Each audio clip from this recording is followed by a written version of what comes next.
9710 or WhatsApp 287-0971 or REVA. Office numbers are 572-0383 and 572-0215. REVA St. Lucia, the alpha of radio.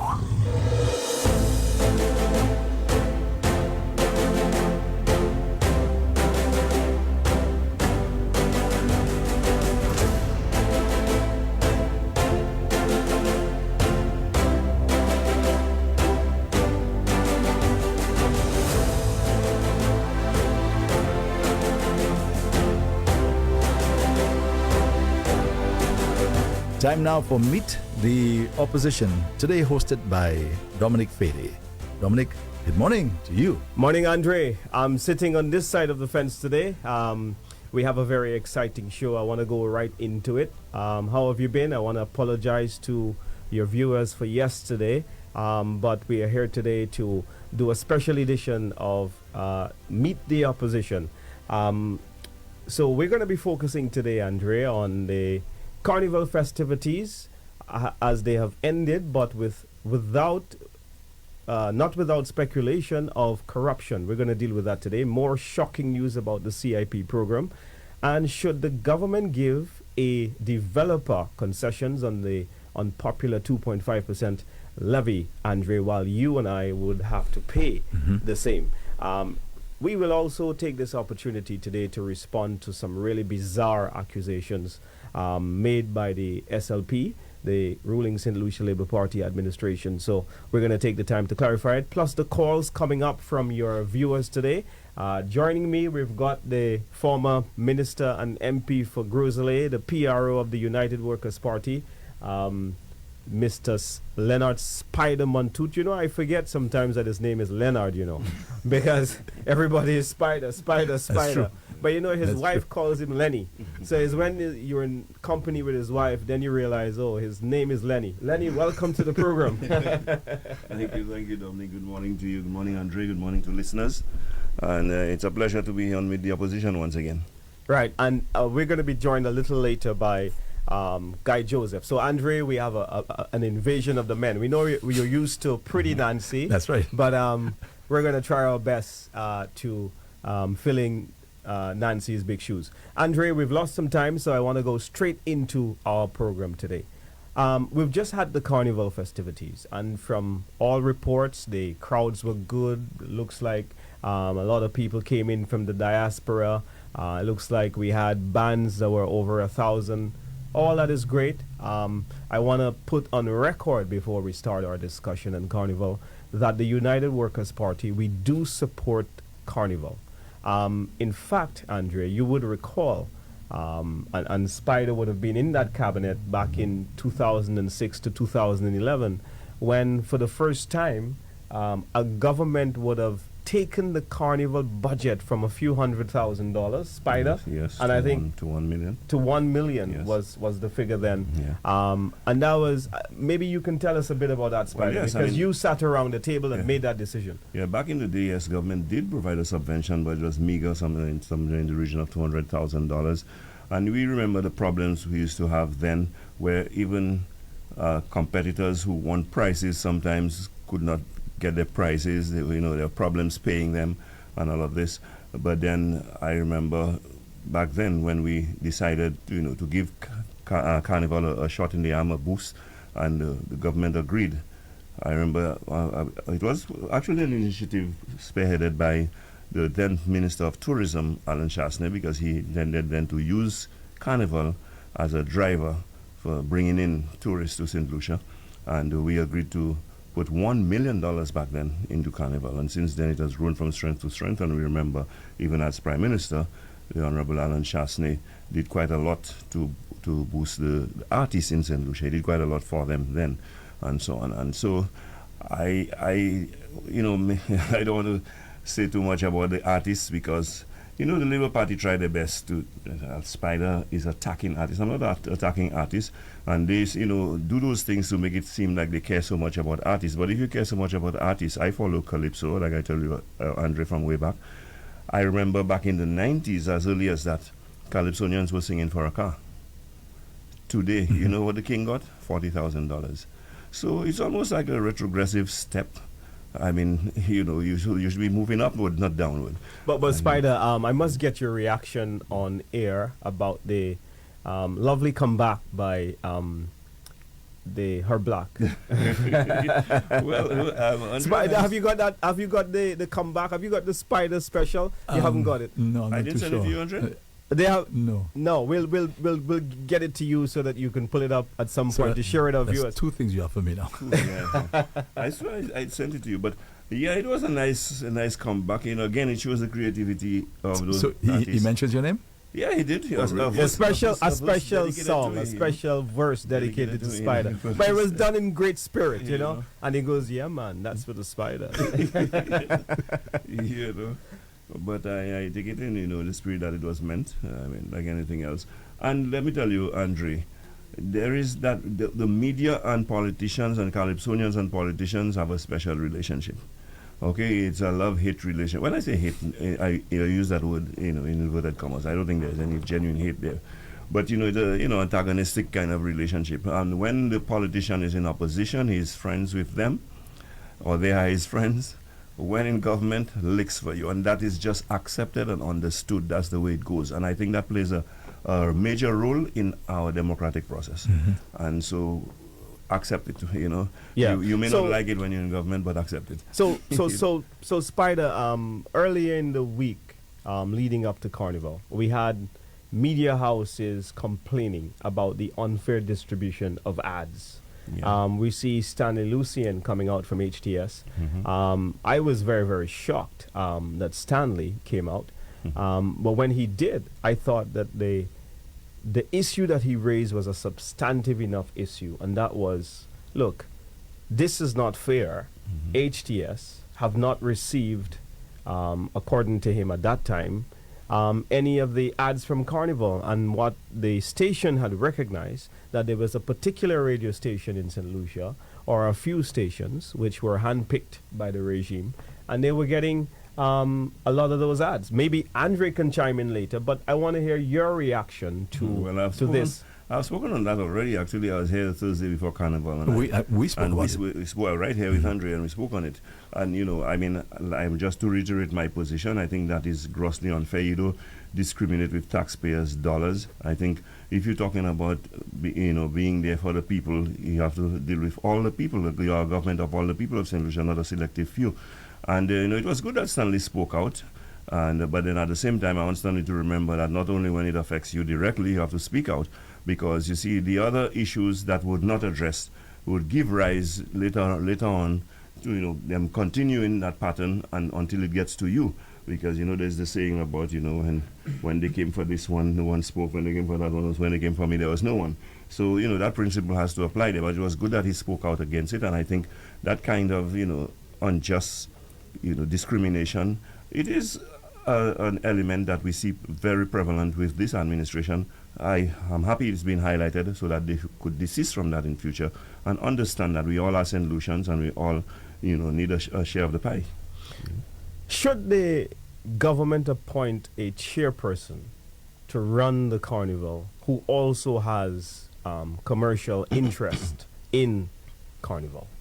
Well, you see, ideally you would say, well, the person should be able to set aside their personal interests and so on, but we deal with human beings. Human nature is what it is.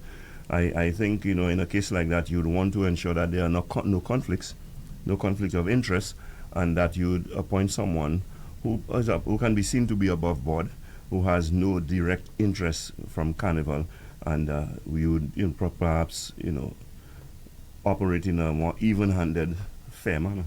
I think that this is a gross violation of good governance, which is required in 21st century running of countries now.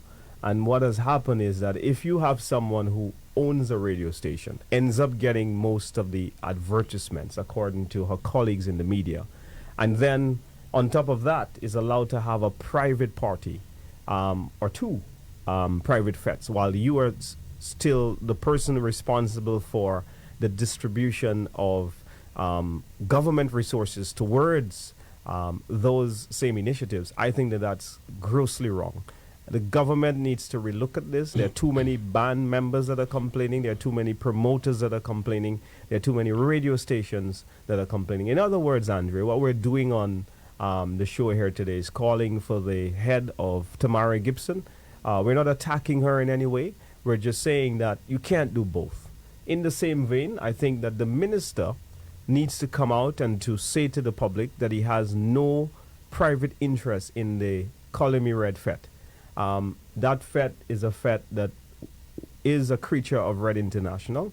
And we know the minister has had a very long association with the Red International Carnival Band, which is defunct. But the Fet still remains. And you can't be the minister that's responsible for dishing out the resources, presiding over the tourist board that gives the subsidy for marketing to bands. There are bands who complain, Spider, that they had not received their subsidies the week before Carnival. And accusing the regime of favoring certain bands by ensuring that they got their subsidy money on time. So what we want to do is to understand this thing properly. We're not making any allegations yet, Andre, but we're just saying that there needs to be a clarification. There's too much speculation and there's too much appearance that there is corruption taking place. Spider would be aware since last year. There is the accusation of jazz festival funds being used to fund the Colony Red Fet and artists for the Colony Red Fet. Now, those are very serious allegations that the government ought not to allow to go silent. But I think that, Spider, you will agree with me that the regime needs to come out and clarify. Yeah, and while you quite rightly said you're not going to go as far as making accusations just so without being able to substantiate it, but with the rumors that we are hearing and the trends that we have observed with this government, there seems to be a systematic approach for self-enrichment, and that is what concerns me, because there's always this talk or suspicion or, apparent situation of individuals who are associated with the government, who are involved in the running of affairs of this country, benefiting directly one way or another. And that must be dispelled, that must be put to an end. And so the government must take steps, must take actions to ensure that they are more transparent, first of all, and they are more above board in terms of what they do and how they do it, to ensure that people are not suspicious of those things, because it is not just ensuring that it is not done, but that there is no appearance that it is done. And so I am concerned myself, because that cannot be right, that our mega resources are being utilized for the personal aggrandizement and enrichment of individuals. And when you talk about CIP, you talk about the halls of justice, you talk about GPH, you talk about lotteries, loan, you talk about all of those things seem to be heading in that direction. It is as if the government, a trend, a system. It's as if the government has muted itself and is very selective on what it chooses to speak about. And what we have seen is mass distraction from the government. I am convinced, Andre, and I'm going to say this, the government uses festivals like jazz, Carnival, World Cup, to try to distract people from their failures. Whenever there's a problem, it's Alan Chasney's fault, it's the opposition's fault, and there's no sense that the government is willing to take responsibility for any of its shortcomings.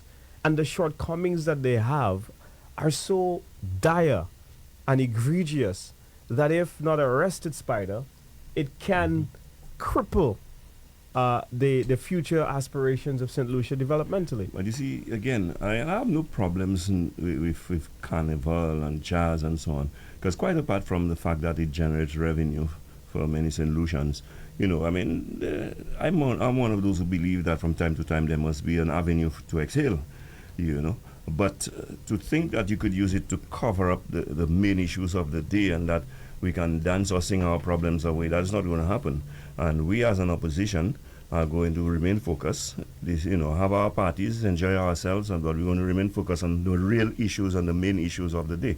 And so the government had better not be fooled about the fact that they can distract us, the nation, away from the many problems that we face. And we are going to deal with some of those problems this morning, as a matter of fact. All right. So, Andre, before we move on to more serious stuff, did you jump Carnival? I saw someone like you. In your dreams. All right, there you have it. People, Andre did not jump Carnival. But before you move on, can I just chime in on the commercials or getting Yes, good? yes. I was hoping that you would, Andre. Yes, but you didn't ask me. Because you know, I think that it is so important. Yes. The media is on the siege in St. Lucia. As you know, we're the newest kid on the block, so I understand things like market share and so on.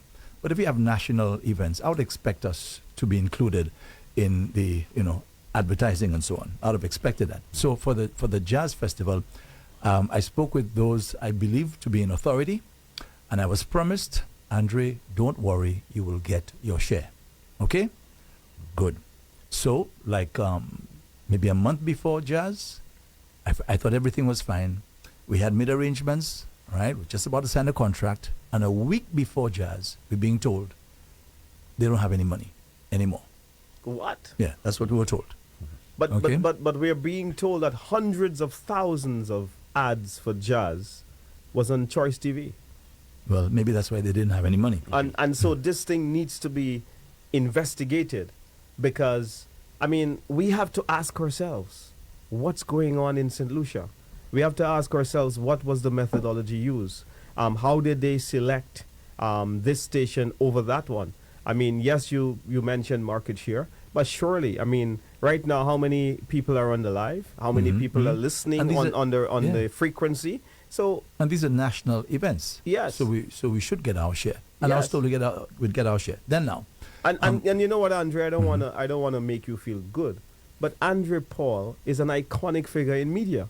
Yourself, Timothy Polier, Rick Wayne, Duke Bois. These are iconic names in St. Lucian media. So even though you're in a new radio station, you do have your followers from a very, very long time because That's of right. the longevity But that you then have. again, I want to chime in here. I mean, here you have a fledgling radio station just starting off. These are the opportunities for our government to support, those initiatives, to give them a boost and so on, so that they can be able to, become competitive and so on. So that is where a government is supposed to, distribute the resources in a way so that even the new upcoming businesses can have a fair opportunity to, to see the light of day. And like what you said, you said fair. You have to be fair. A fair opportunity, Yeah. yeah. I hope if and when you'll get back in government, you remember that. Fair. Definitely. So can I continue? I will hold Spider to it. Yes. He'll be the Minister of I will Broadcasting. be reminding them, Andre. Now, I want to say this too, because you talk about choice. And Andre, it's not just a question about the unfair distribution of resources too.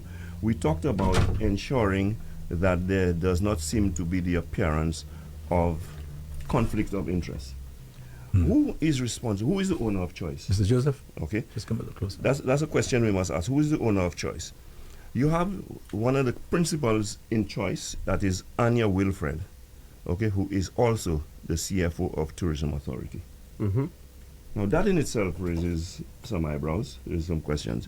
And then you No, find- not the CFO. She's also right now the acting CEO, I can see you. because the CEO fell ill. Right. So she's now the Right. lady in charge. Right. So And all of the ads that would have come from the St. Lucia Tourism Authority is controlled by the owner of choice. Right. So whether it's for jazz, whether it's for carnival, and I can tell you the Tourism Authority plays a very critical role And so in the marketing of jazz so I and just want to bring to your carnival attention and now- World Cup and some of those events. I want to bring to your attention, Dom, so the media zone that Stanley Lucian referenced in his complaint is Even- actually choice. He's talking about choice. He's talking about choice.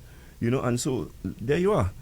So tell me, am I not supposed to have suspicions, raise eyebrows? Isn't there a conflict, definite, clear-cut conflict there?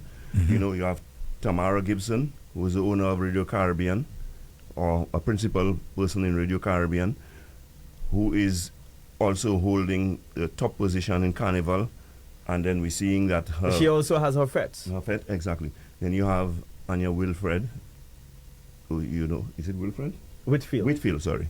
Anya Whitfield, who has a big position in Tourism Authority and also benefiting grossly from Carnival and so on. That cannot be right.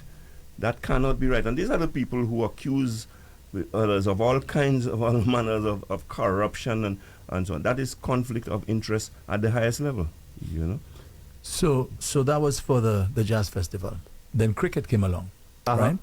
We, River of St. Lucia, were the exclusive carrier or carriers of the Cricket World Cup. This station, exclusive. I spoke again with those in authority. I was told... So you got the contract from West Indies Cricket Board? That's correct, Yes. to carry the cricket. We're the only ones, right, who had the rights to carry the cricket. So I spoke again with those in authority about getting some of the ICC, ads to come on our station. I was told if I had gotten in touch with them like 3 months before that time, then we would have gotten the ads. 3 months before. So we got no ads, although we were the exclusive carrier, all right? And other stations were playing cricket ads. We got none. What? Yeah. Wait. That's So right. you're saying your station is carrying the cricket ad? The cricket. The cricket. You're carrying all the all cricket, matches. the live matches. That's right. ball by ball Mhm. radio commentary. Hmm. But other stations got the ads, That's right. right, which is the financial benefit, Mhm. while you were there carrying the cricket. Correct is right. Wow. Okay? Guy Joseph, I want to welcome you and I want you to chime in on that bombshell that Andre Paul has just dropped. That is corruption. I'm sorry. Thank you very much, and thank you for having me on your station this Welcome morning again. amid the opposition. Yes. In fact, there's a lot more that went on with Cricket World Cup and with the ads for GPH. In fact, the information circulating is that somebody with very close relations to a minister is the one who got all of the things for promotion of GPH and also the ads and the promotions for Cricket World Cup. That's the T20. And we have never seen any advertisements of people bidding at least to offer a package.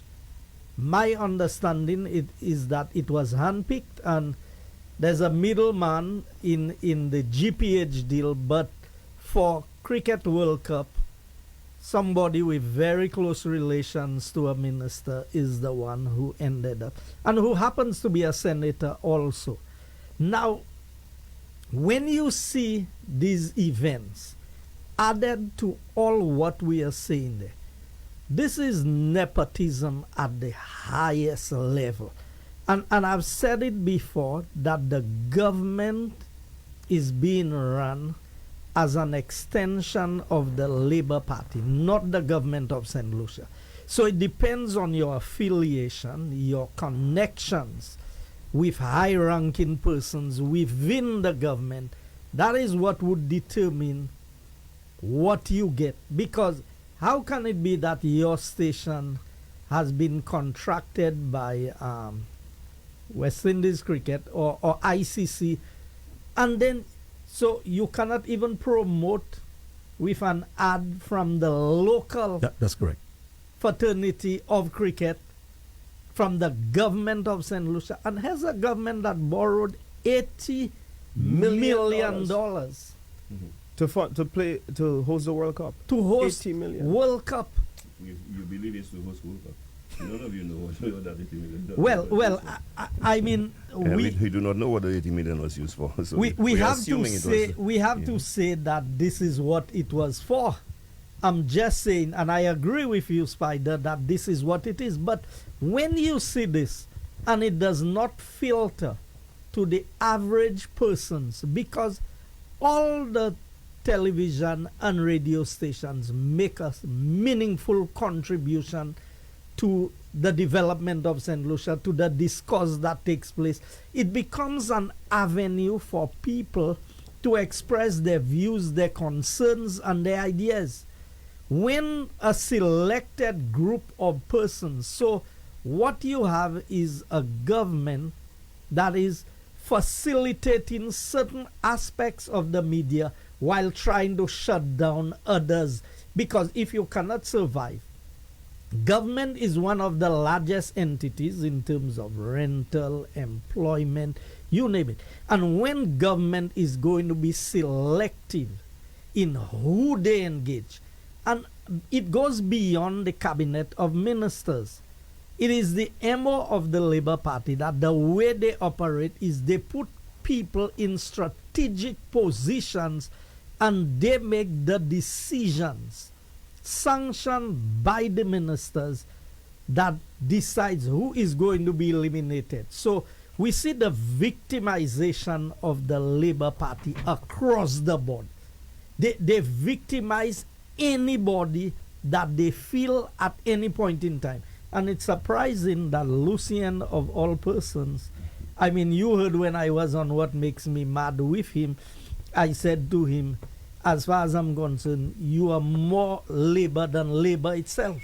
And I just want to remind you that I too was on his program, and I complimented him and said to him that he is doing a better job as PRO for SLP than I'm doing for UWP. Yes, and I said he's doing better than all the paid positions in the Prime Minister's office. And yet still we are hearing him complaining. So what do you leave for people like Andre Exactly. and Timothy and the other stations that are feeling the pressure? Because whatever is there is to be shared in an equitable manner. So if you say, okay, this one gets jazz, then we'll make sure this one gets carnival and this one gets cricket, so that at least everybody has a piece of the pie, because you employ persons, you contribute to you pay your electricity, you pay your internet, you have an operation, you have created employment for yourself and for other persons in St. Lucia. And we know that small businesses make the most meaningful contribution to the development of any country in the world. And you can go, whether you go to the US, to India, to China, small businesses are the biggest employers. And when small businesses are being squeezed or marginalized by a government, then it tells you that St. Lucia is definitely on the wrong path. I want to thank you guys for that contribution. We have to move on because we have a very, very packed agenda. I want to talk, guys, about the CIP program. We see the Prime Minister of Dominica expressing tremendous concerns about the fallout of the banking sector. Spider, can you chime in on how banks in the Caribbean losing their banking relationships, how this can affect the ordinary man in St. Lucia? And we're going to deal with more of those issues. Well, I'm going to try to pull up the clip, Andre, You to know- see if you can play what the Prime Minister of Dominica, Honorable Roosevelt Skerritt, actually said. But Spider, if you can just chime in. You see, sometimes when these things are discussed, you ask yourself, well, how does that affect me personally? How does that have anything to do with me? But it has a lot to do with every one of us. Because when you lose your banking relationship with those corresponding banks in the US, that will affect import, that will affect international trade. Now imagine many of us go online to order stuff and we use our credit card or debit card. If we do not have the correspondent banks in the US, supporting our local financial institutions here, that can no longer be done. Okay? We will run into serious problems that because we cannot do any kind of international trade anymore, we cannot import things anymore, and that, forget about you personally, that can cripple our economy as a country. Okay? So these are very, very serious developments that every St. Lucian should take cognizance of and pay attention to. Now, why does it Dominic mentioned Dominica, so why should I care? Well, the Dominica was cited, and Dominica is facing the situation because of their CIP, some call it CBI program, that is that Citizen by Investment program that is taking place in St. Lucia, St. Kitts, Grenada, Antigua, and Dominica. Now, if it is happening in Dominica, we too have a CIP program in St. Lucia. So we have to be concerned about the reasons why it is happening in Dominica to ensure that we don't fall in that same category, and that we don't end up a victim of that situation as well. And when they're looking at Dominica, do not think that they're going to look at Dominica in isolation. They are going to be scrutinizing all of the CIP countries in the region, which we are a part of. And so we have to be very concerned about this development because it can have dire consequences for us as individuals and as a country. Guy, I want you to chime in here very, very quickly. Let's remember Dominica as well lost its visa access to the UK. This is real stuff, people. So going further, Not visa access, visa-free access to yes. the UK. The situation we have developing is of grave concern, and I am hoping that the Chamber of Commerce, the Bar Association, the various entities like the credit unions and the banks will make some statement in relation to what is happening. Because let's face it, if that is the situation, how do you buy a ticket to travel? If you can only transact banking activities, so your debit cards and your credit cards. Today, you cannot rent a vehicle when you travel with cash. You cannot check into a hotel with cash. Yeah, you cannot buy a soft drink on a plane with cash. Exactly. Yeah, you're right. So at the end of the day, we need to understand. And the issue of corresponding banking, as Prime Minister Skerrit said, has been in the air for a while. But we've been able to manage, and what people are not understanding is with globalization, with more of the or less trading with cash and more transactions Digitally. with the digital economy. If you do not have correspondent banking, which means you cannot do business with the intermediary banks, because for you to buy something on Amazon or on Shein or on any of these, to use your credit card, the intermediary bank would be somewhere in the US also. If you do not have that, once you lose that, your credit card can only be used locally, nothing outside. Now, this is something that globalization does not really care about small island developing states like ours, you know. Look at how long we've been talking about climate change, the impact of climate change on us. And no matter how many conferences have been held, what have the small island developing states gained from whether the blue economy, the orange economy, the green economy? We have not. They told us about the carbon credits, that we would be able, there would be a bank and you would be able to cash in on how green your country operates. We have not seen these benefits. So you think if today or tomorrow we don't manage our affairs properly and we lose our corresponding banking, the banks, the Canadian banks, all the international banks that was here, they left. Why? Because it was not profitable. When they look at one infringement by a bank operating in St. Lucia, could wipe out the profits they have made for the last 20 years in St. Lucia. They realized that the risk was higher than the benefits, and that is why they left. And our behavior with the CIP is putting everything at risk, because one transaction from a money launderer buying a CIP passport that goes through the banking system in St. Lucia or from the US into St. Lucia puts everything into a tailspin. And we have seen the number of arrests that have taken place of persons who bought CIP passports. I am very surprised that nobody in the media has asked Ernest whether he has gotten permission from Galaxy To speak to us. to Speak to us. Spider, I want to hear. No, but I want to hear your reaction to this very bizarre situation which we have found ourselves in as a country. Before I go on the issue of whether our government have permission to speak to us or not, and by the way, from foreigners, I mean, a guy said something there about rent a car. Now, he's talking about him renting a car. Okay? And he just said that as if a person, as if that's... But think of the rent-a-car business here, who depends on a visitor to do the transactions with the cards. You can no longer do that. All of you who operate and own little guest houses, who rent rooms here, okay?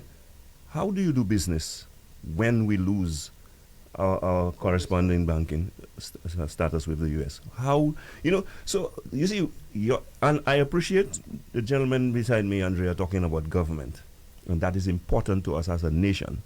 But I'm bringing it down to you and I, we, the ordinary man, how that's going to affect you directly. I run a guest house, Andre, and a lot of my transactions, okay, are through credit card payments, okay? When we lose that, we lose our business.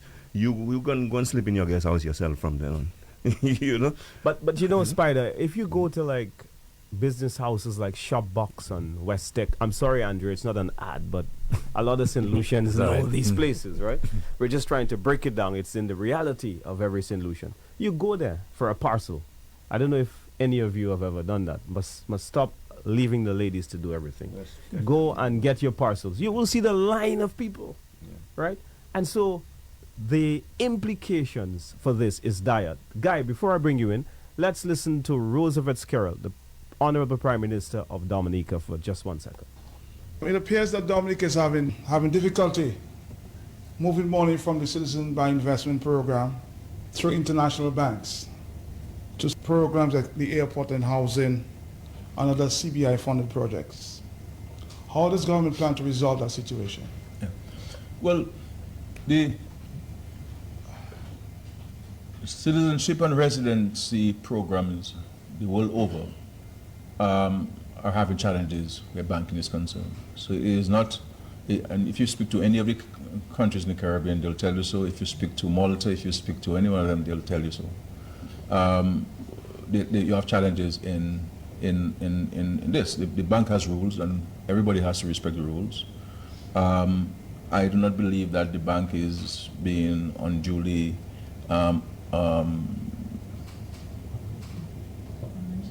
unreasonable. You understand? They have to deal with correspondent banks, and we have been working with the banks on this.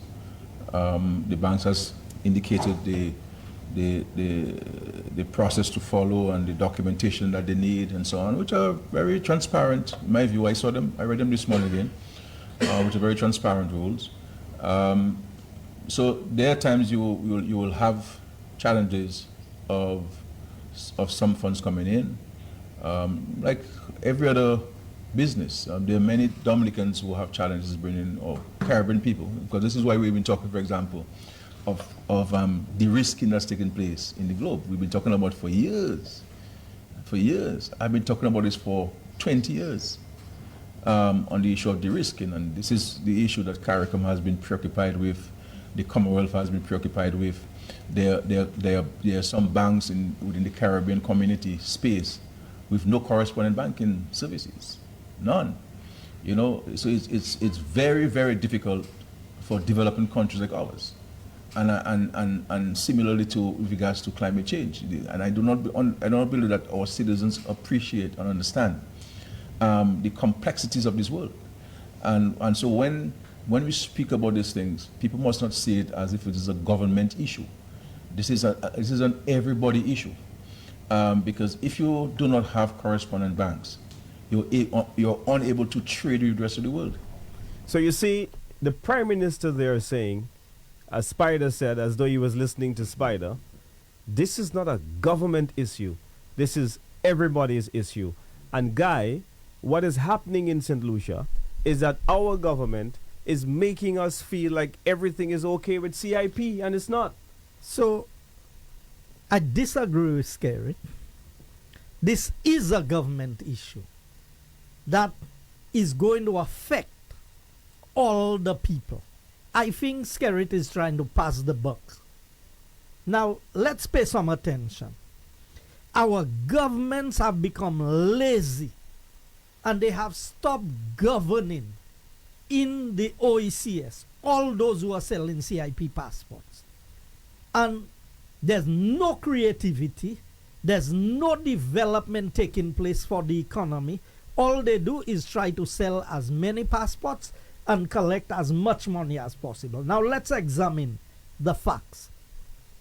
Why has St. Vincent been the fastest growing economy without the CIP program? What is it that Prime Minister Ralph knows and is able to do that the rest of the prime ministers of the OECS, what is it that they are unable to do? Because we saw St. Vincent had about 6% growth, while the rest of us were struggling 2%. St. Lucia with CIP was at 2 point something percent, Dominic and all of the other places. So we need to pay attention. The decisions by governments is what affects the population.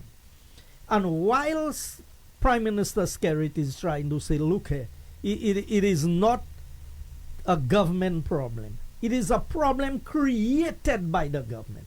It is the financial policies of the government that is causing the backlash from the banks. Because as we speak, there is information circulating that certain banks in the US have stopped all processing of CIP money transactions.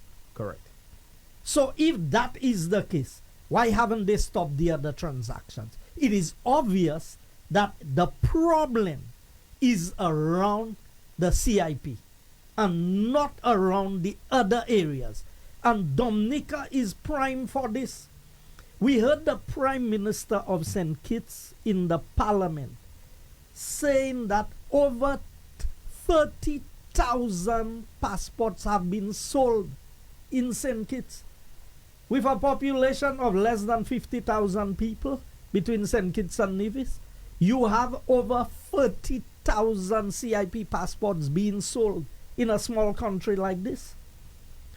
We've heard from Martinez that St. Lucia has issued 13,000 files. And just to one investor. One developer, Just Galaxy. one. Yeah. Now, Andre, let's break that down so people understand. A file can mean 4 passports. So for every file that is approved, you can have a mother, a father, and 2 children. So if you have 13,000 and each can issue 4 passports per file, we would have 52,000. That is more than 25% of the population of St. Lucia, given to one company in less than 3 years of the Labour Party coming into government. And we must put it on the record. On the project in Viewfort, St. Lucians need to understand. Under the UWP government led by Honorable Alan Chasney, 700 passports was given to Galaxy for that project. And that was for a 60% value of the project.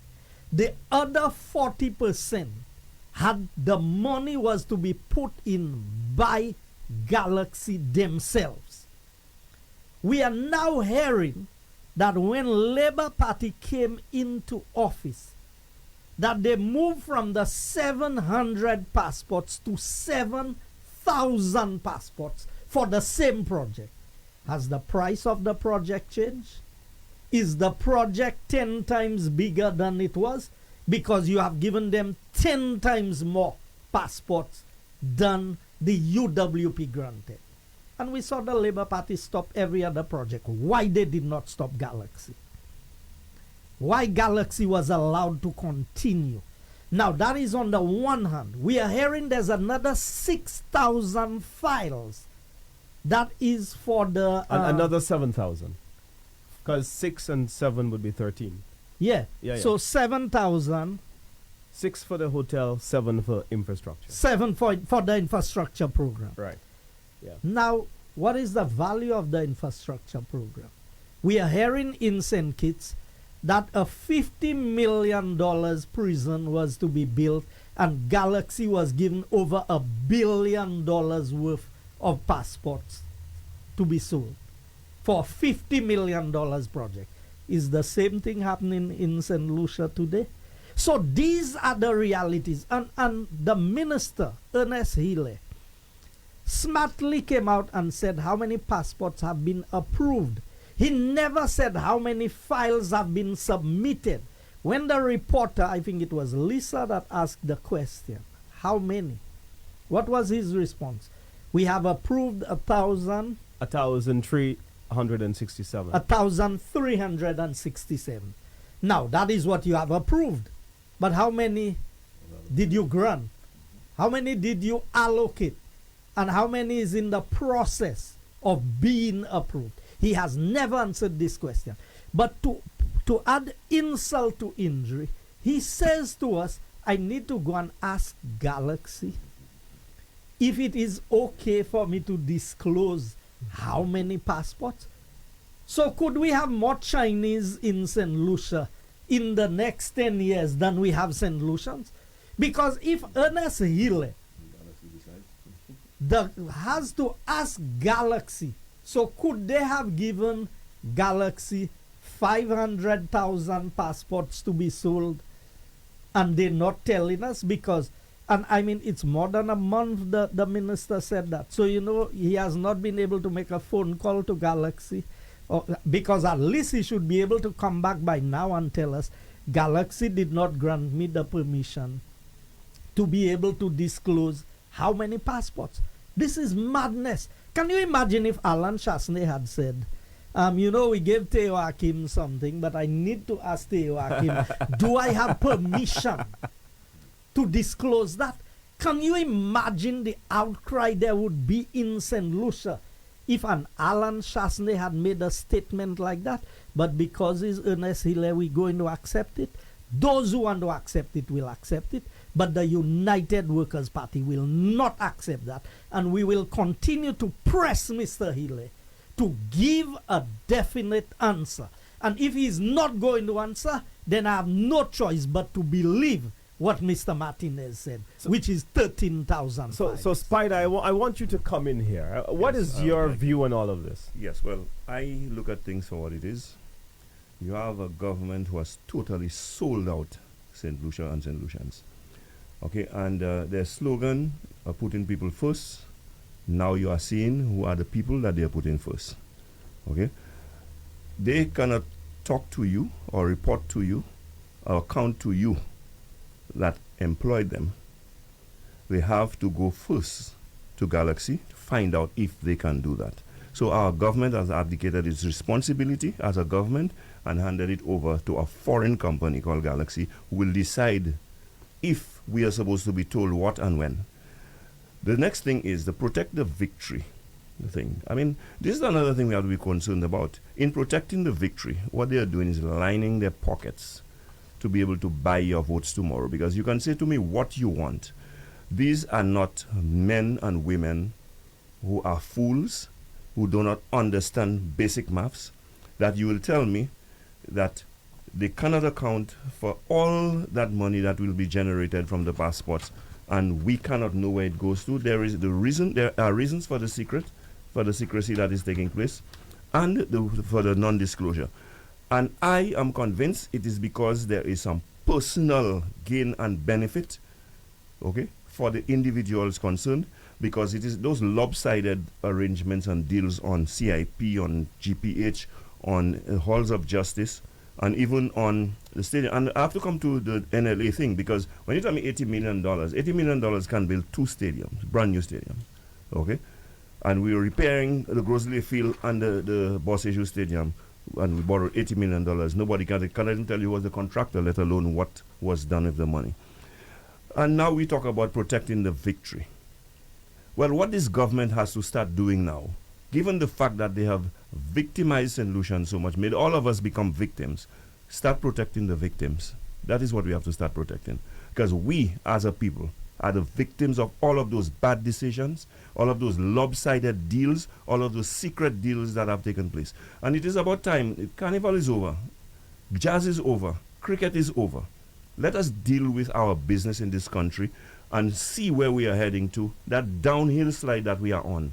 There will be no country, and right now I'm not speaking for UWP, because there will be no country for UWP to run if we continue like this.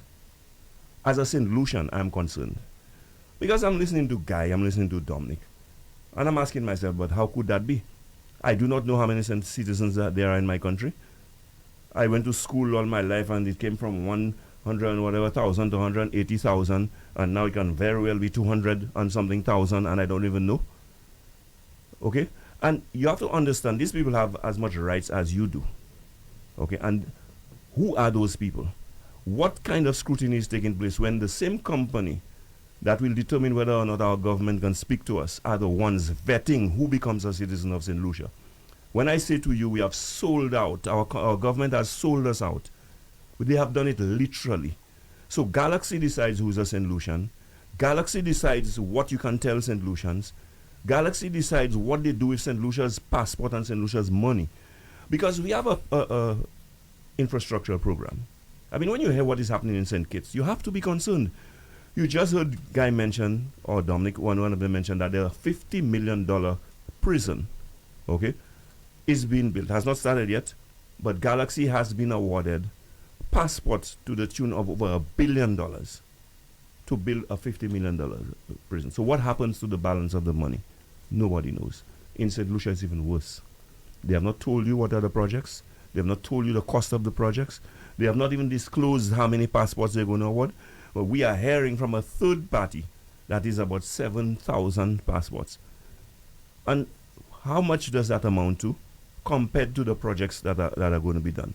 The UWP at least was responsible enough to say, okay, we're giving you 700 passports, and it's going to cost so much. That is 60% of the project. You put in the balance. So you have some skin in the game. But these people are just going to come here as investors and get money to invest off us by the sale of our passport. And they put in nothing and so on. And you're honestly trying to tell me that there are people in St. Lucia that are so stupid that they don't realize that an unbalanced, unfair, lopsided deal, that there's nothing in it for the people of St. Lucia. So you tell me there's only something in it for the people who got that deal? What about the people who made that deal? That is where and why we have all that secrecy in government. The personal aggrandizement and enrichment that is taking place, we have to call it out for what it is now. Because this is more than just politics. This is the destruction of a state. This is the destruction of a people. And when you talk about putting people first, we are the people who should be put first. You have put other people so first ahead of us that you have to ask them if you can tell us about our business. Gentlemen, it is our passport that is being sold by the people that we give the responsibility to run our country. And they're going to look at us when a question is asked. Because when Andre Paul, Timothy Paul, Lisa Joseph ask a question, on my behalf they're asking a question. I don't have access to those people. They have access to those people to ask the question to for the answers that I want to know. And I want to know, I need to know, I have a right to know. Don't tell me you're going to have to ask a foreigner. Now, these are the people who spoke so much about foreigners. Foreigners, and look at what they have done. Okay? A foreigner is going to decide if and when and what they can tell us. A foreigner, okay, got the ports of this country for $40 million with an opportunity to make $400 million. Okay? I mean, what more? I mean, just look at the kinds of deals that they're making. A foreign company is going to build halls of justice that cost $143 million, and we're going to pay over $200 million for it. Could you believe that? Okay. I want to bring in Guy again. Guy, I see that you've been dying to chime in. You know what I want to say? Of all places you give control of our passport is China. Have you ever been to China? As soon as you land, they take your passport. And the next time you see your passport is when you live in the country. Okay? That is what I experienced firsthand. when I visited China. Now, I am saying today, a Chinese company or my government has to get permission. The government of St. Lucia must get permission from a Chinese company to be able to tell us how many passports they have been given a license to. So suppose they tell Hile, you can only tell them is 10%. Remember what happened in the other countries when when they were giving numbers? And when the investigation was carried out, it was found out that there are so many more passports that was issued than what was actually reported. The same Ernest Hille, who was after Alan Chasney every time in Parliament for the CIP report, which was tabled every year under a UWP government, for 2 years has not tabled the report. Why? In the Parliament of St. Lucia, which is a requirement to be done every year. Why is the Prime Minister tolerating all of this and saying nothing? It is because his hand is in it also. He is the facilitator of what is happening. Do you think this is why that Martinez has announced to the public that he will be elevating Hilaire from a co-conspirator to now a co-defendant? Means that he has received more information to suggest that Hilaire it is obvious that more deeply involved. When the CEO of and Martinez is no fool, and I've said it before and I will say it again, if they want to question Martinez's reputation, character, how did he qualify? How a man with that kind of reputation they're trying to paint in St. Lucia could become an agent for selling citizenship by investment in St. Kitts? Now, these are genuine questions, because that means it puts, if what they say is so, if it's true, then it puts into greater question the whole CIP program in the region. Because if you're telling me a man gone to prison, this, that, all things have happened to him, and he has been elevated to the point of being an agent to sell passports. What do we know about Lescan? Because you see, people are afraid. Lescan is a Trinidadian, but he is the front man in Galaxy in the sale of passports. Who are the lawyers who are in the forefront of operating with Galaxy, with Lescan? Who are the people benefiting directly and indirectly from this? We've heard that the chairman of CIP, Lon Theophilus, has resigned. Have we been able to confirm that? Have you received a statement as a media house, Andre, that the chairman of the CIP has resigned? No. No statement? No. What kind of country is this? So you see why we have reason to be concerned? And my colleagues are here. I've always had, Andre, I'm not saying this because I'm in opposition today, you know. I've always had an issue with the CIP program. How can you sell my passport, build a hotel with the money, and you own the hotel, and we have nothing in the hotel? And we have to ask you permission to get information about our passport. Andre, I want St. Lucians to understand this, you know. So Galaxy is given permission to sell passports. When they sell the passports, whatever money you get a commission on the passport, that's all St. Lucia gets, you know. The hotel is 100% owned by Galaxy, you know. The government of St. Lucia's passport that is sold does not have a single share in the hotel, you know.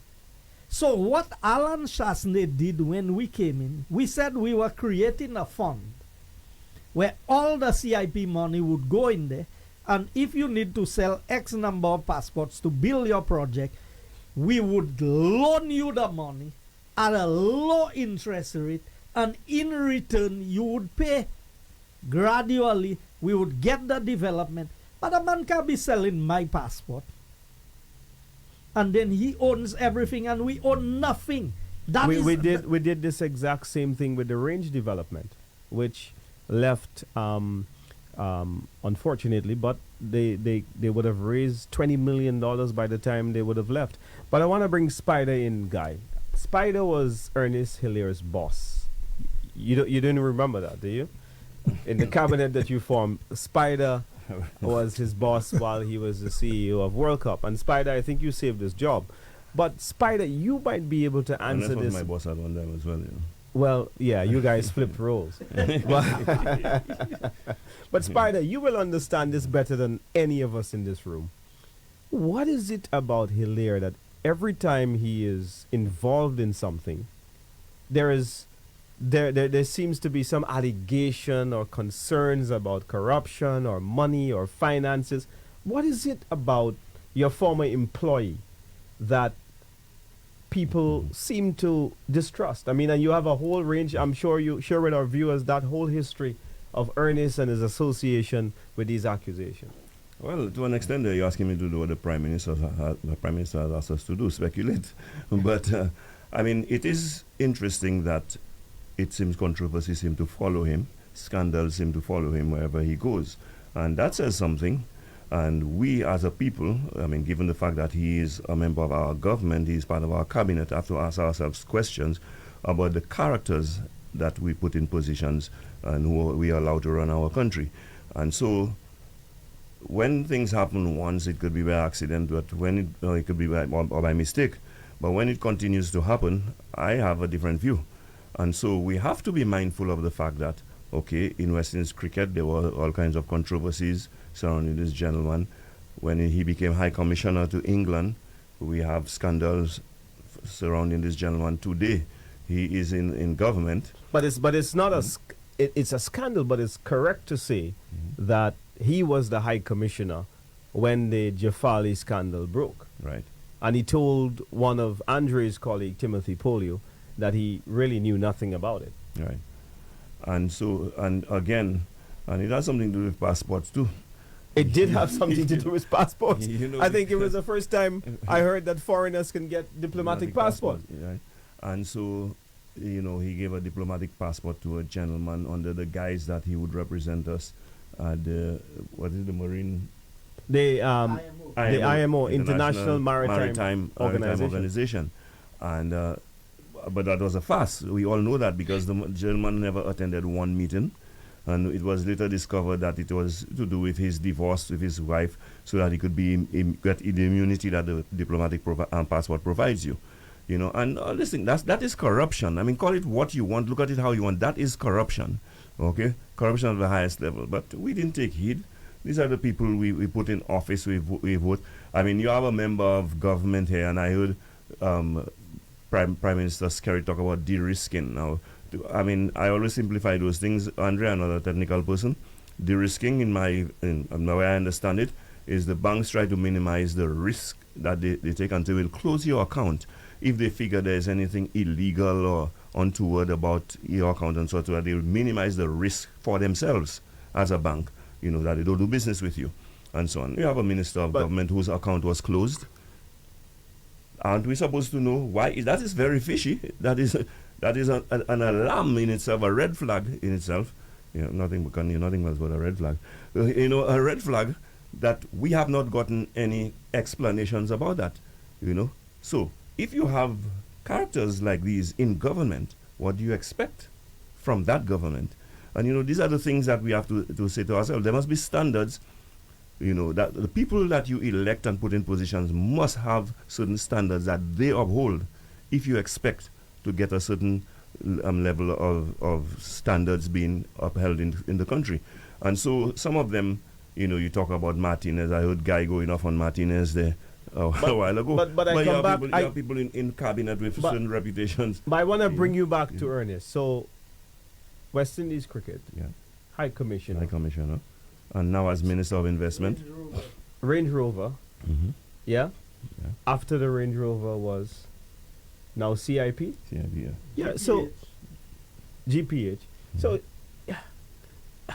Ernest, I mean, I don't want to be personal, but if something is happening over and over, I do believe in second chances, by the way. This government says they're a government of second chances, but I believe, Andre, that a fourth and a fifth and a third, I think that person needs some level of you need a pause to check yourself and reflect.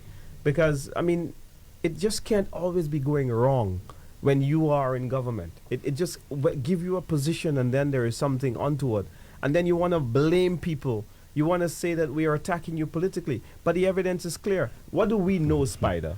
Martinez comes out and says the government of St. Lucia has given Galaxy 6,000 for a hotel and has given them 7,000 for an infrastructure project.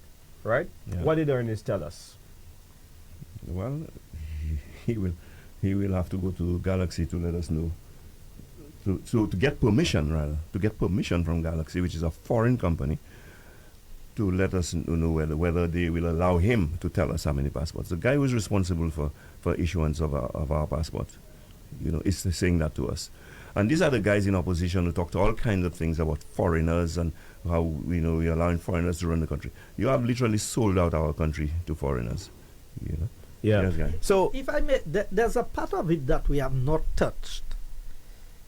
The issue of the Russian file, while sanctions had already been placed. that was my next question to you guys. But go ahead, you've preempted me.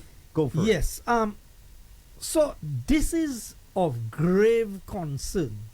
And we have seen the level of sanctions that have been placed on countries who breach the protocols established when sanctions. Guy, From the I want you to hold your thought there. I have to interrupt you. You'll continue. You mentioned about the Russian files. I remember when the opposition sounded the alarm and said that we should stop processing CIP files for Russians, and we even mentioned and Iranians. I remember those two. I had just become the PRO for the party then. I spoke on that. The response was from the St. Lucia Labour Party? We are a sovereign country. Okay, and no one can tell us who we can do business with and so on. The same sovereign country must get permission from Galaxy to talk to its people. yes. Well put, Spider, the well sovereignty applies conveniently. But to further add, and that is why the reaction you see from the international institutions, they are very telling. Because it means that we have a government that the international community cannot trust. When you cannot trust yourself, Andre, who you expect to trust you? And that is the problem with this St. Lucia Labour Party government. They cannot trust themselves. The Prime Minister said they were the first ones to stop the processing of Russian passports. He is on record as saying this, only to find out that recently that they were still processing files for Russians. After they announced the suspension in March of 2022, they Yes. processed as way back as November. Now, I don't want to sound like I'm defending the Prime Minister, but could it be that he was misled by his Minister of Investment? The Prime Minister does not need anybody to mislead him. He misleads himself by himself. so at the end of that, but he said it. Andre played the clip for him. I remember that, Andre, on What Makes Me Mad, when Andre said to him, but the 1,005. And he said, show me where I said it. And Andre played the clip and he said, that's not what he said. So, so what can I say? But Yeah. going back to this, do we understand the full implications that countries who are aligned under the UN Charter, that when sanctions has been placed and it is voted, it is agreed that all countries are required to abide. Now, sovereign countries can make their own decisions and do what they want. But the consequences will follow. And that is what Skerrit is not dealing with. When we make bad choices and bad decisions in this region as governments, it has implications for the population. So imagine the mega yachts. You know, there was a mega yacht anchored in a harbor in this region and belonging to one of the Russians that they were not allowing to be seized. If you pass in the US today, you will see there's a huge plane I saw, aircraft I saw on one of the airports that has been there for how long? And you know what I was told? This is a Russian plane that is, airline that is parked there. Because of the sanctions, it cannot leave. But St. Lucia, who is a dot in the ocean, who depends more on America maybe than any other place, feel that we can take on the mighty US, and when they put sanctions, we can say we are not abiding by the sanctions that you have put in. They are in the process. How can you be processing Russian applications and not expect pushback from the banks in America, not expect pushback from the White House?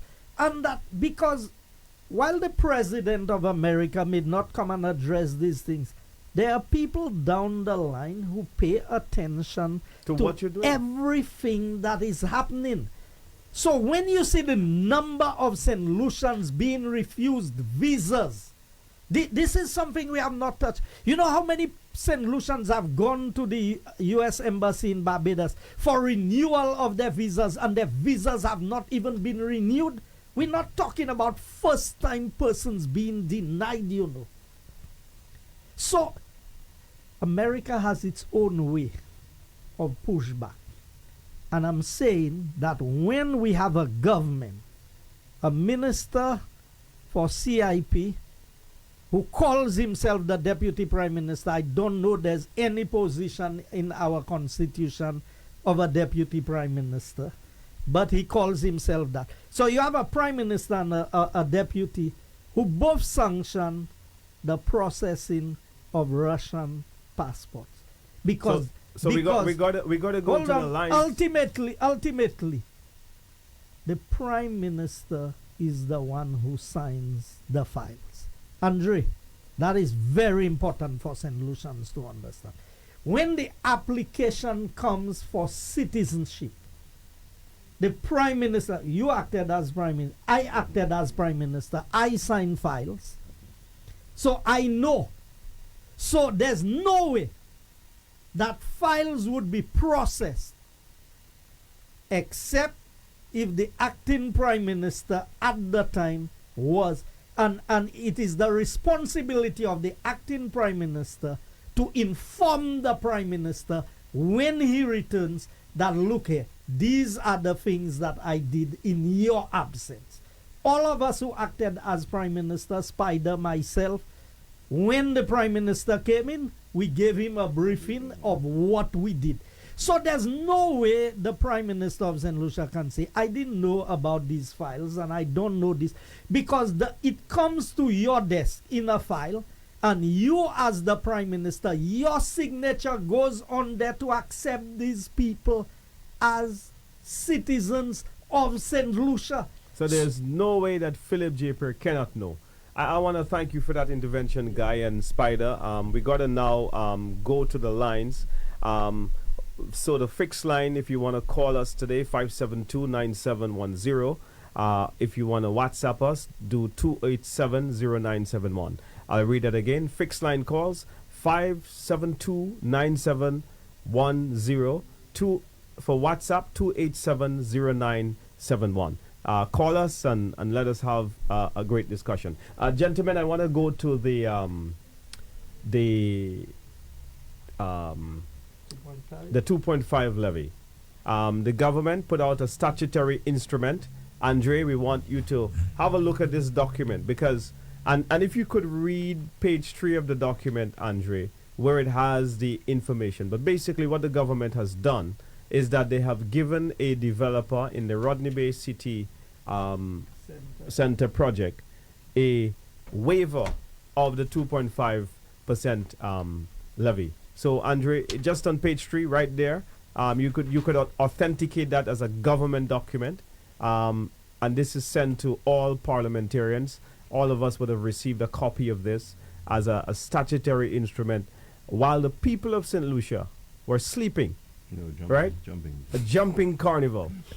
The government has now come and they has forced this upon us, showing us the disregard and this. But Andre, read this for your listeners. The entire thing, or you can read from variation if you wish. okay. Without prejudice to sections 4 and 9 of the Health and Citizen Security Levy Act number 16 of 2023, the rate of levy on goods and services provided by consultants, contractors, subcontractors, suppliers, and utility companies to Rodney Bay City Centre Limited and the contractors of Rodney Bay City Centre Limited for the Rodney Bay City Centre project, an approved development which comprises the construction of a luxury touristic, residential, and commercial complex, is varied from 2.5% to 0%. Made this 11th day of July 2024. Spider, can I get your reaction? We also want to take your calls at 572-9710 for the fixed line calls.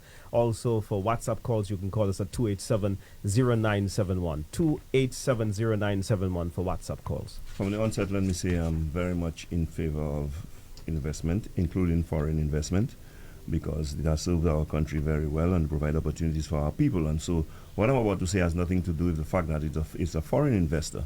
But when you talk about putting people first, you can give an exemption, a waiver of the levy to a foreign company, which is what this company is, but I have to pay the 2.5% and so on. First of all, we have to question the legality of that. Can you do that?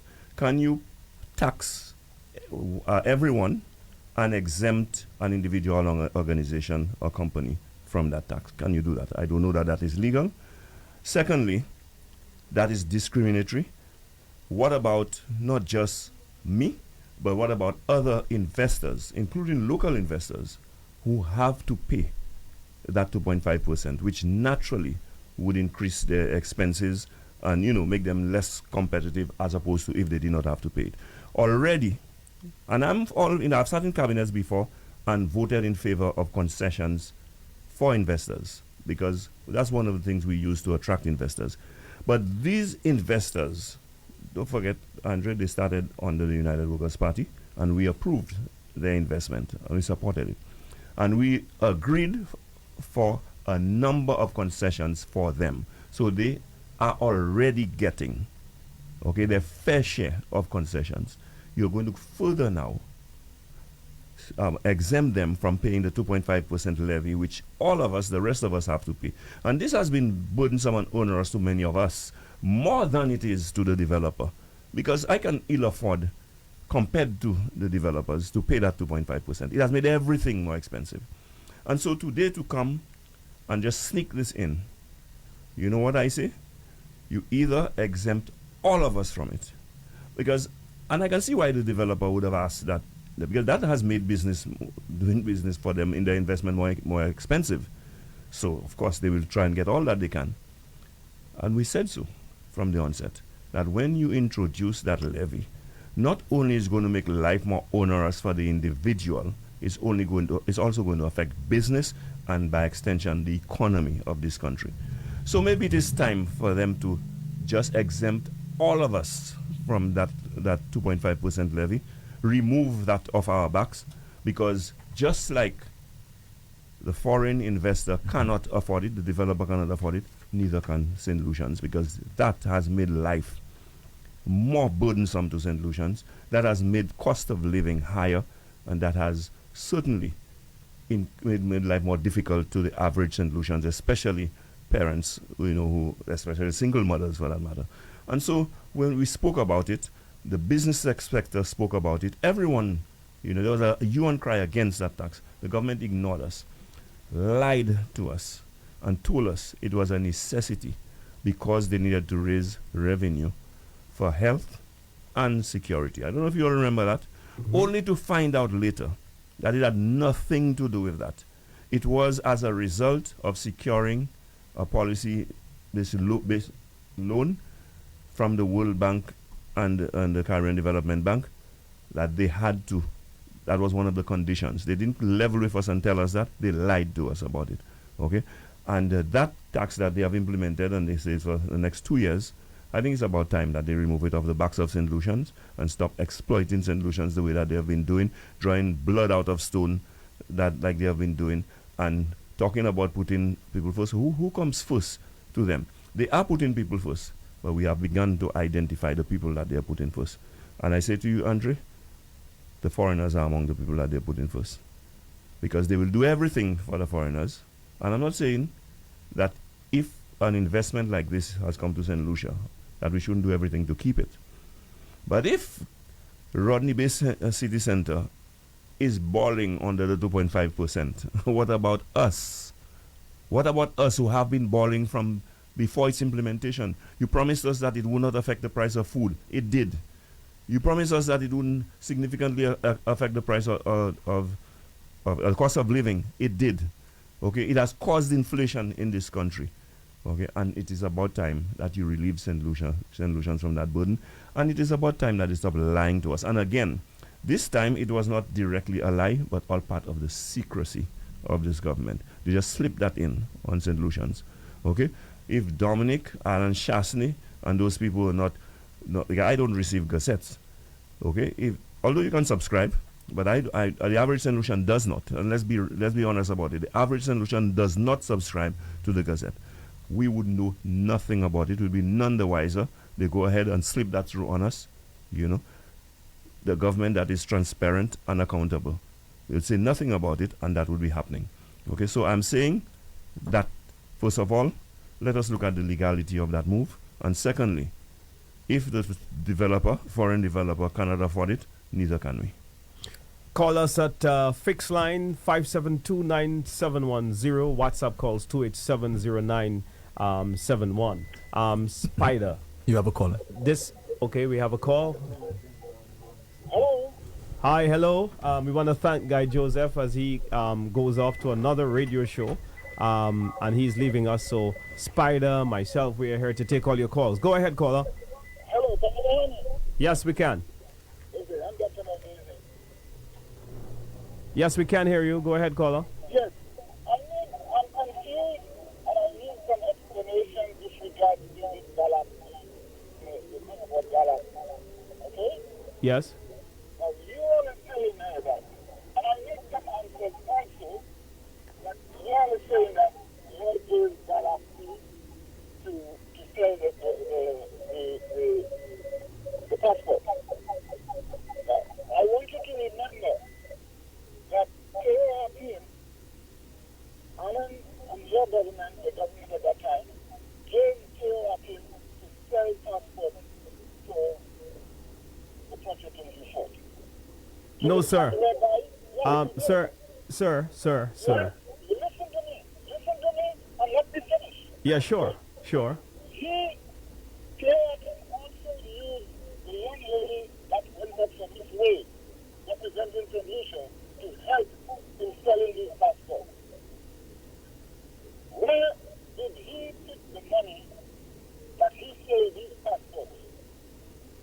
Okay? Who had authorization, banking authorization over the money? The other thing that Alan said, and I can quote, Alan said that the racetrack that is built in Tunisia, because he had asked KRP to build a hotel, build a casino, but KRP chose the racetrack. And it's obvious because the racetrack is the cheapest. And Alan said that the money for the racetrack would be coming out of the sales of the passport. Right? So, in my opinion now, that racetrack belongs to St. Lucia because we have not got a report from Alan's government as to how much the racetrack cost KRP, how much did he have in the pool that he sold all his passports, and where is the balance of the money? Could you answer that? Well, don't go away. Don't go away, sir. I will not go. Stay right where you are. So let me tell you, let me say something that might shock you. Yes. I don't know where you've gotten your information from. Ask Alan, and it should be. But it is what, what hold on. I listen to you, my friend. in the list. My friend.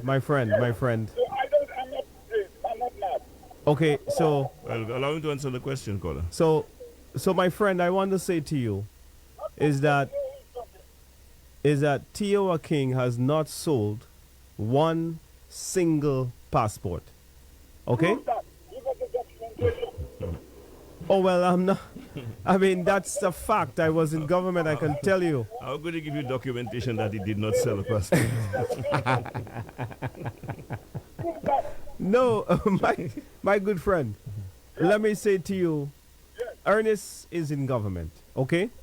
And what I would ask you is that he has all the records of the CIP, right? Everything that was sold under us and everything that's sold under them. And you can also look at the And you reports that can- we submitted. And every look year. at the reports that we submitted. DSH has not sold any passport. I want to say to you, because you are a very level-headed man. No, hold on a minute. Hold on. Let me say this to you. The DSH, How much did the rich taxes pay Watkins? well, that Tio King would have spent about 10 million US of his own money on the racetrack. Well, check that out. No. I don't need to check it out. I know, caller. Okay, we will check that out because if he said so publicly, Alan has said so publicly. Right. So Alan caller, has can I ask said you a question? Alan has said that he intend, but it never happened. So Tio King spent this money by himself. And I want to say another thing. While the Labour Party indicated that Tio King was buying land for $1 a square foot, that's also a lie. Tio King paid as much as $1 million in land transactions, and he was buying land for $60-something thousand an acre in US dollars. So Tio King, the deal with Tio King was misrepresented by the Labour Party because they wanted to fool all of us. How many acres does Teo Akin own presently? How many acres is you thought that Teo Akin presently? It's not a lot. It's not. Tell us where that money. If he owns 10 acres, we should go in the register of the future. So you can so caller, I will provide you with the information on the show on Thursday. I didn't bring my documents today, but I can tell you that you can check it out at the law, the registry for yourself, and then Yes, that will be it. right. But So also, I have another piece for that. You want to blame him to withdraw selling passports to the Russians and to the Iranians. yes, You guys have not been listening to the news or see what's going on in the world. Russia saved the poor countries from colonization way during colonization. Russia did what? They saved colonization in many of the African countries and within the Caribbean. During Russia saved colonization. when they had communism, and they fought in Angola. The Cubans fought in Angola, liberating Angola, and the Caribbean. What colonization has done to us. Look at how advantage they're taking over Africa, and you're saying let's just sell that to the Russians. So caller, we have a disagreement. Can you allow me to ask the caller a question? Caller, may I ask you a question, please? Yes. The information that you provided here today, where did you get that information from? All over the news. BBC. No, about Tio Hakim. I'm talking about the BBC would not have spoken about how many passports. Yeah. You have a telephone. Ask Alan. He has said so many times to the public that Teo Hakim, he was given passports to sell. I now recognize the voice because you were breaking up. This is Dr. Mondesi, right? Yeah, it is Dr. Mondesi. Dr. Mondesi. As he where he get his information from. You're in a position to know different Dr. views. Mondesi. Okay, now that I know it's Dr. Mondesi, I need you to do me a favor. Doc. Hi, Doc. Dr. Keith Mondesi. This is you, right? Yes. Okay, so Dr. Mondesi, your government is now in power, okay? Go ask Ernest. No. I say so. I make the distinction for you because you are very much part and parcel of what's going on. But hold on a minute, Doc. Hold on a minute. So you ask your minister, okay? And what's important now, I've already told you TO has not sold a single passport. Go ask your minister of CIP if that's true. And then the second question I want you to ask him, why is he beating around the bush? Why is he beating around the bush, right? And will not tell St. Lucians how many passports he has allocated for Galaxy to sell. Okay? But I have responded to you and told you in no uncertain terms that T.O. King has not sold one passport under St. Lucia. And so therefore, he does not have an escrow account, was never set up for T.O. King because we have never gotten to that stage in the development. Smart guy, right? He said he's a smart guy. How is the you know what is confusing to me? This guy called a radio station. He called Champagne Station. Wherever content is there. Saying what he said with his tongue. But he will not call any, even Andre station and everything on. And he called him and Champagne is supporting the guy is what he says. The guy is a zealous guy and he's even so smart he would have missed his jail sentence in England. Do you understand? So you all are preaching about what this guy said. You're making some very, very, very bizarre accusations, though, and you're making some bizarre. Doc, You have some other calls, huh? yeah, but we have some other calls. We'll catch up. Look, I always see you. We believe in and you're not. Doc, And you're not we believe in the conviction of our arguments, right? And all the facts are there, and you don't want to embrace them. Thank you, sir. We'll talk. You have another call? All right, Doc. Thanks for calling. Yes. Good morning. Good morning. Morning. Good morning, Andre. Morning. Hello. Hi, morning. Good morning, Mr. Piaro. Good morning, Mr. Senator. Good morning. Morning. I even think I lose my train of thought. When you have people like Mondesi calling your talk show, please hang up on these people because there's an agenda. Let everybody have their say. I'm not laughing. Their agenda is to keep the people of St. Lucia ignorant.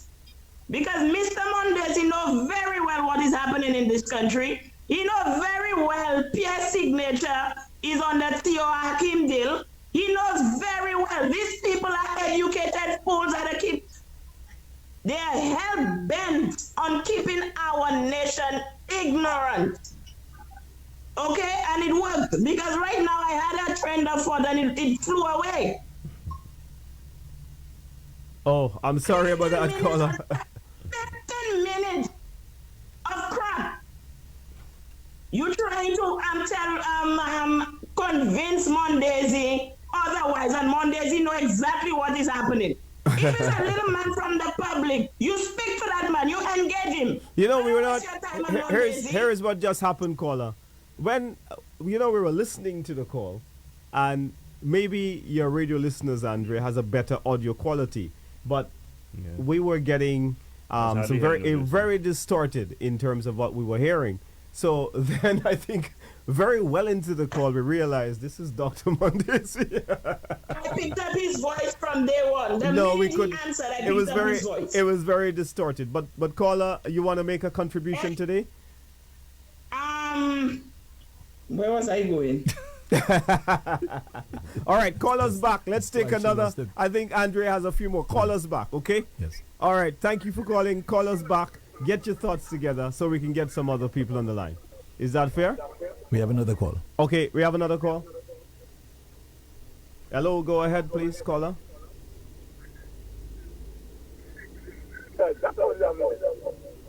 Wow, Andre, we're having a very strong echo. And that's why we didn't recognize it was Dr. Mondays. Okay, you have another call on the WhatsApp platform. Yes, go ahead, caller. Welcome Good morning, to Meet the Mr. Opposition. Paul. Morning, Good morning. morning, Mr. Fedee, and good morning, Mr. Spider Montoute. Good morning. Good morning, morning. Good morning, Mr. Sonson. Yeah, I hear a lot of talk, and like they say, when you living in a glass house, don't throw stone, or if you cannot take blows, don't send blows, because Mr. Fedee, you was the minister of that portfolio about radio station and them kind of thing. And I hear you all talking about, Mr. Paul, sorry for the way you get you get treated. That's right. For like adding and whatever. I feel your pain. Thank you. But I want to remind Mr. Spider Montoute and Fedee, you all was in government. Guy Joseph had a pot for him, but he ran away. So he ran away? Mr. Fedee. Yeah, he ran because he didn't stay there for me to ask him the question. So he knew you were calling. He knew we were. I don't know. So what I'm saying, when you're talking about I feel the pain, same like you all feel the pain for Mr. Paul, which is it's not supposed to be fair for any of us. So, but in your term, your close radio station, I heard Mr. McDowell talking, not too long ago, just about 2 weeks ago. Mr. McDowell was online talking about what his experience about your government, or how you all was treating him, and you all he had and you all take it away from him. I hear on the RCI radio station, and I hear about how you all treated them, and you all didn't give them no kind of ad. So now you Andre crying, and you all feel the pain for Andre. We're like, we are brother, we are one another brother keeper. But don't forget, you all was treating others the same way. Caller, Okay? caller, that's an absolute untruth. I'm sorry. And let me respond to you very quickly. Untruth. And what I'll say, what I'll say to you as well, my friend. Mr. Paul, and he will share it. My friend, what I'll say to you as well. Go ahead. We never victimize any radio station, right? It is so bad, caller, that Stanley Lucien, who supports the St. Lucia Labour Party, came out and said that something is fundamentally wrong. This is how bad it has become. So I'm sorry, you can't compare our administration to the corruption that's taking place, where it is a very few people in the inner circle of the St. Lucia Labour Party that have media houses that are clearly benefiting. And if you look at how we explained it, right, the people that are sending the ads to themselves are in government positions. You've got Tamara Gibson, who is the chairman of the Carnival Committee, right? You've got the acting CEO of the St. Lucia Tourism Authority, who also owns Choice TV. You never had that level of incestuous connection to media houses. Now I come back to Radio St. Lucia. Let me tell you quickly. No. But you raise it. Radio St. Lucia. Radio St. Lucia, when we came in, was several hundreds of thousands in debt. It owed its employees. It was not even paying NIC. So imagine you have a government station that couldn't pay the NIC contribution to its staff, right? The whole thing was a complete mess. And to turn this around was too much for the taxpayers of the country. So the best thing at that time was to merge the radio station with GIS, okay? We started that process. The first thing we had to do was to end the legal entity, pay all the staff their severance, pay their NIC. It required millions for us to do. And then we were going to bring new equipment to put that equipment with GIS. This government is continuing with the same plan. because Radio St. Lucia was a disgrace as a public sector radio station. It was not run properly. And what was happening is that the St. Lucia Labour Party that was in power at the time had placed political cronies to run it. Shelton, Daniel, all of these people were getting big salaries at Radio St. Lucia. Okay? You had a general manager at Radio St. Lucia who had sued the station for quite a lot of money because it said that the previous St. Lucia Labour Party administration had victimized her, right? And she got a court judgment. So all of that placed the station in a financial burden, and we felt that the best thing in the interest of the taxpayers was to not close but to restructure the whole format of public broadcasting. I'm going to just quickly make an intervention here. Since the caller identified me as well and asked me to remember when I was in government, I was trying to remember, as you asked me to, and what I remember when I was in government is that one of the entities I was responsible for was SSDF. And SSDF did. No, hold on. Let me finish. You was in government. No, you don't have to think.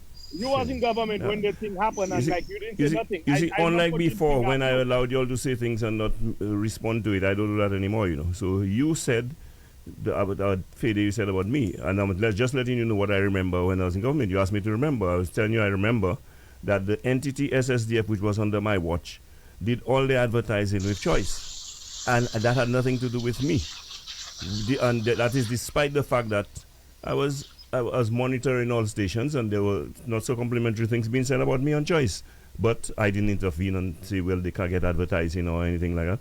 So when you talk about one radio station or two radio stations getting all the ads and so on of government, I don't know that is so. And I want to leave the caller with this. You spoke about, you raised NBC, yeah? And by the way, NBC has boycotted every single UWP press conference. NBC wants to create a one-party state. But we got to go. And it's 3 years now since the government is in office. How come we have not reopened Radio St. Lucia? Right? And the people that have closed radio station is the St. Lucia Labour Party administration that has just closed Sky FM. Why did they close Sky FM? They went after Sky FM with a vengeance. All of the radio stations in St. Lucia, maybe except Andre that has just started, don't own... Let me just make my point and make your point. Off the air. Yeah, good. No problem. Make your point. When you all talk about the CIP, I heard Mr. Guy Joseph said in Parliament, it was in Parliament, it's on record. The Labour Party had put a certain amount of passport, like 500 passport to sell. And he opened his mouth. That's why I wanted him to be there. He opened his mouth and said, if we give like 500 passports to sell and other people are selling passports, so where, and like we reach up to 500 passports, so and they have more people who want to buy passport from us. Where did they go? They will go where they have to sell, they have more passports selling. So now they're all making it a problem and like saying, too much of passport selling, which I against too. But here's this, my friend. Like it was right for Labour for y'all and it was wrong for Labour Party. It's wrong for both of y'all. My friend. Okay, Mr. Sanson, thank you so much. We have to Mr. Sanson, we have to end the show. Thank you. Go ahead. Mr. Sanson, what we have a problem with is that we have a man who's taking our country to court. Okay? He is included our minister and the CEO of the CIP unit as defendants in a case. He's accusing them of money laundering, he's accusing them of fraud, and he's accusing them of favoring a particular developer, namely Galaxy in the country, and causing an imbalance, an unequal playing field for many developers in the country. And what is happening, sir, is that the government has been accused of allocating 6,000 files to build a hotel and another 7,000 for an infrastructure program of which we don't have any details. We're asking the government to share those details with the country. Up to now, we do not know whether Mr. Martinez is telling the truth or whether he's lying. So we want to know, and that's all we're asking. So I'm saying to you is that the government is really managing this scenario in a very dangerous manner. Instead, what we get is a government minister coming and say that he needs to ask the private investor. That's not how you govern a country. So we're very disappointed, and we will continue to raise our voices, and our advocacy is only starting on this matter. I want to give Spider a few seconds to close off, and we're going to end right there. Yeah, I think I want to close off on a positive note. I just want to congratulate all the winners of Carnival. First place I'll go to is Calypso. I want to congratulate Desron on winning the crown for the second time. I want to congratulate Ricky T for his couple third places and winning the crown as Power Soca Monarch. And I want to congratulate all the kings and queens of the band and band of the year and all of them. And I want to congratulate St. Lucians for what I consider to be a fairly peaceful carnival. And I just want to say to the government, yes, we had a great carnival. Carnival is over, but I don't like to see the roadsides with the debris that is strewn all over the place. Get the place clean. Like that is too much of a reflection of the way you manage the country. Get it clean. Thank you very much, Andre. Thank you very much to your callers. Thank you very much, listeners, for joining us here on Rev Up St. Lucia. This is a special edition, Andre, so we want to put your listeners on notice that we'll be back next week, Thursday. God's willing, Nancy or any one of us will be back at the usual time from 9 a.m. As of Thursday next week, we'll be joining Andre and the team here at Rev Up St. Lucia for another exciting edition of the show, Meet the Opposition. I don't like that name, It should be Meet the Party that is soon to be in government. Well, it's up to you. We're going to have to change that name. Thank you very much. Thank you, Andre. Dominic and Spider.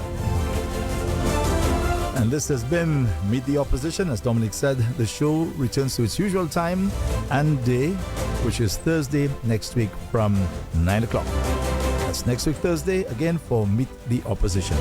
Well, this is the end of my stint here on Rev Up St. Lucia for today, Friday, the 19th of July. Thanks for listening. It's the weekend. Make it not only a party weekend, but also a safe one. Until next week, Monday morning, same time, 5 o'clock for Wake Up and Live. Andre Paul now handing you over to my brother, Tony Paul. He'll be here until 3 this afternoon. From 3, it's going to be Zen the DJ, who's my son, by the way, until 6 o'clock. Bye-bye.